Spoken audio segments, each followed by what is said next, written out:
really organically is probably the best way to put it.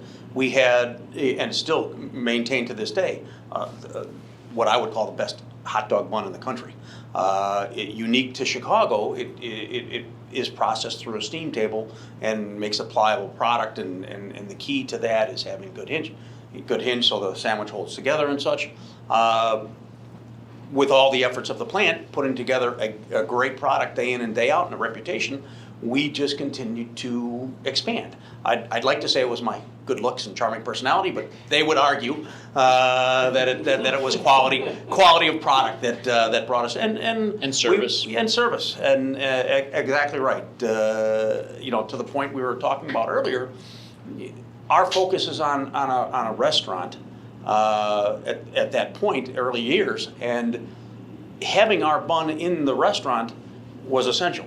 Our logistics and service teams have, over the years, learned that it's important that they get there at the regular time, on a regular basis, and they continue the supply.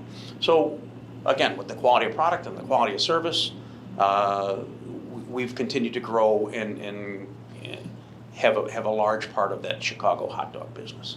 And when we take pride in the quality of products and the services that we put out there for that product. And customers realize, the advantage for that.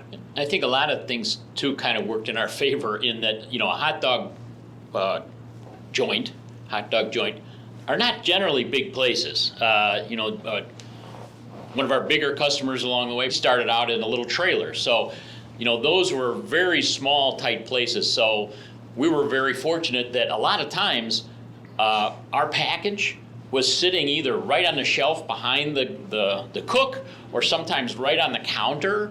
So, we were lucky enough to have that reinforced over the years, that people that would go to the restaurant to get a hot dog because it was a good meal for lunch or whatever, they'd see the name. And then eventually we started getting more into the retail, because at that time, Mary Ann, when we took it over, was zero retail. In fact, we didn't even own a bun bagger, no baggers. We only had cellophane wrapped, boxed buns in the late 70s, early 80s. So we got bagged buns, and of course then that started to reinforce. You see it in the restaurant, you see it in the store. You see it in the restaurant, you see it in the store. So. And then, of course, we have all our trucks driving around. So we just kept trying to reinforce that whole idea of our product and the Chicago-style hot dog.